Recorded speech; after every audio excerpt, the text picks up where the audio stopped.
Nagar Parker जी जॾहिं ॻाल्हि निकिती आहे उन्हनि जे चैलेंजिस खे वठी करे त उते सभ खां वॾो चैलेंज पाणीअ जो बि हुजे थो त सर खां असीं उहो ई ॼाणणु चाहींदासीं सर छो आख़िर हिन वक़्त ताईं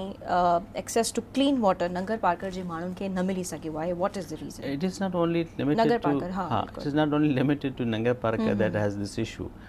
I believe के overall पार्लियामेंट सेक्रेटरी हेल्थ पे रहिया त उनसे मूं हिकिड़ी ॻाल्हि नोट कई त असां वटि drinking water clean drinking water न हुजण जे करे सॼी सिंध में असां वटि वाटर डिज़ीज़ जेके आहिनि वाटर बॉर्न डिज़ीज़ जो इलाही वॾा number of patients different hospitals में from primary health care to the tertiary health care तव्हां वटि नंबर इलाही आहे उनजा ॿ टे रीज़न्स आहिनि से for example your water in the system जेको अचे थो उहो सॼो पाणी दरिया में अचे थो is highly contaminated because of the sewerage और because of the industrial waste और बिकॉज ऑफ सिटी वेस्ट और because of the agriculture waste सॼो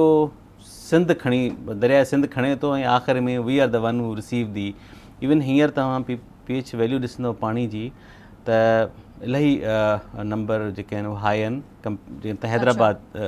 बैराज ते वञी ॾिसंदव जमशोर बैराज ते त हिकिड़ी ॻाल्हि ॿियो जेको वॾे में वॾो इशू असां थरपारकर में रहियो आहे उहो आहे त भई असां वटि पाणी ज़ाहिर अंडरग्राउंड ई आहे कैनाल सोर्स असां वटि न आहे ठीकु आहे हाणे कैनाल सोर्स असां वटि आहे उन जा बेसिकली टे जॻहियूं आहिनि जिते असां कैनाल सोर्स खे बल्कि चारि चऊं उनखे नंबर 1 इज़ उमरकोट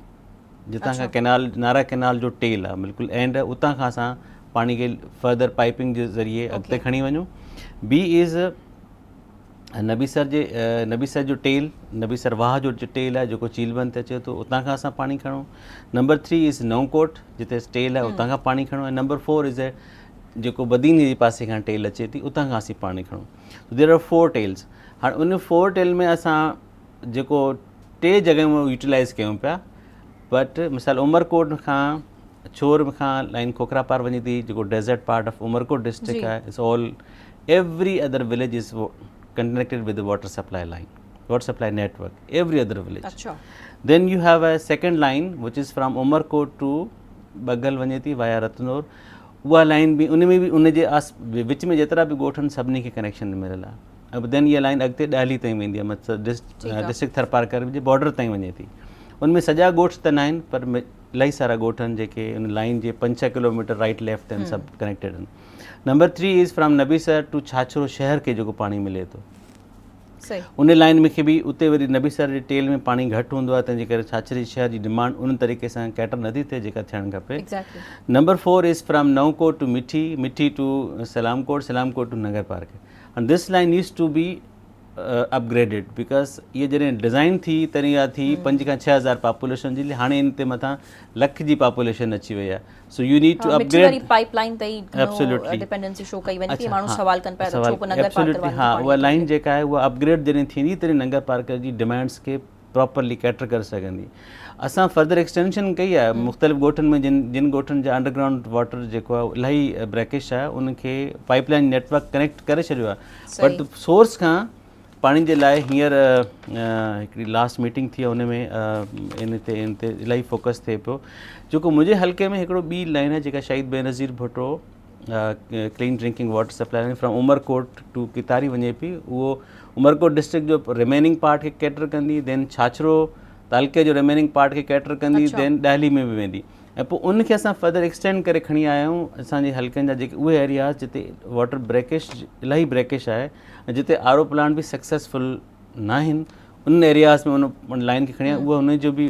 बिड थी वई आहे उहा इंशाल्लाह will be complete in couple of years ऐं जेको लास्ट आइटम आहे प्रेसिडेंट ज़रदारी साहब जो इंटेंट ॿिनि शयुनि ते फोकस्ड रहियो त भई तव्हां थर में जो ग्राउंड वाटर आहे उनखे डिसैलिनेट करे थ्रू आर ओ जे ऐं तव्हां ॻोठनि में माण्हुनि खे पुॼायो ऐं it was fantastic scheme approach wise fantastic execution में इलाही मसइला थिया बिकॉज़ जंहिं एग्ज़ीक्यूट कयो उन प्रॉपरली वाटर क्वालिटी खे टेस्ट न कयो त उनखे कहिड़े क़िस्म जो प्लांट लॻणु खपे दिस नीड्स टू बी अञा बि उहा हले पई उन ते ऐं ॿियो जेको वॾे में वॾो कमु थियो आहे उहो थियो आहे स्मॉल डैम्स जो जेको ख़ासि तौर ते पार्कर जे एरिया में थियो आहे वो पार्कर जे एरिया में मिसाल स्मॉल डैम्स, हाँ मुंहिंजे टेन्योर जी ॻाल्हि थो कयां, इट स्टार्टेड इन 2007 में पहिरियों डैम ठहियो, उन खां पोइ 12-13 ॿिया डैम्स ठहिया। मुंहिंजे टेन्योर में हेसि ताईं 36 डैम्स स्मॉल डैम्स ठहिया आहिनि जेके सिर्फ़ु मुंहिंजे टेन्योर में ठहिया आहिनि। 36 टोटल नाउ वी आर 56 जे क़रीब असां डैम्स जेको आहिनि उहे कंप्लीट थियण वञनि पिया by end of this fiscal year. So which means अच्छा दैट हैज़ क्रिएटेड माना created sustainability amongst the community. उहो ईअं आहे त पार्कर जो माण्हू 90% माइग्रेट कंदो आहे हमेशह, प्लान ए कमांड एरियाज़ में ईंदो आहे जिते हू पंहिंजे लेबर जे लाइ बि रोज़गार जे लाइ। हाणे 60 to 70% माण्हू वापसि सेटल डाउन थी वियो आहे, फैसिलिटीज़ मिलनि थियूं त फैसिलिटीज़ थियो आहे। उन में उते स्मॉल डैम जे करे हुन पंहिंजी एग्रीकल्चर करणु शुरू कई आहे, नंढी या वॾी, कंहिं वटि 1 एकड़ बनी आहे, कंहिं वटि 5 एकड़ आहे, कंहिं वटि 8 एकड़ आहे, कंहिं 10 एकड़ आहे। ऐं जंहिं वटि ज़मीन नाहे उहो उते ई लेबर जा ऑप्शन्स हुनखे मिली विया आहिनि, लेबर उते ई करे सघे थो। फार्मर आहे त उहो पंहिंजी लेबर उते ई करे पियो। So now we have the end of the day obviously तव्हांखे इंश्योर करणो पवंदो त माण्हुनि खे एक्सेस हुजे। अच्छा त उन सां क्लीन ड्रिंकिंग वाटर जो इशू छा आहे, माण्हुनि जो माइग्रेशन जा 2 सबब हूंदा, हिकिड़ो पाणी न हूंदो नंबर 1, ऐं ॿियो छा हूंदो त रोज़गार न हूंदो। टियों जेको हुनजो वॾे में वॾो एसेट आहे उहो लाइव स्टॉक आहे। लाइव स्टॉक जेको आहे उनखे न चारो मिले न पाणी मिले त उहो हुन वटि को सोन चांदी बंगला त न आहिनि, हुनजो एसेट वॾे में वॾो लाइव स्टॉक आहे। सो लाइव स्टॉक जे लाइ करे लाइफ डेवलप थी वई आहे। Now they have a water, they have a fodder, they have a life. ऐं हाणे असां वटि डिमांड्स अचणु शुरू थियूं आहिनि। ठीकु आहे सर, त असांखे स्कूल ॾियो, असांखे बहितर हॉस्पिटल सर्विसिस ॾियो, असांखे बहितर रोड नेटवर्क ॾियो। सो कुझु शयुनि में असां सक्सेसफुल थिया आहियूं, कुझु शयुनि में वी नीड्स टू इम्प्रूव।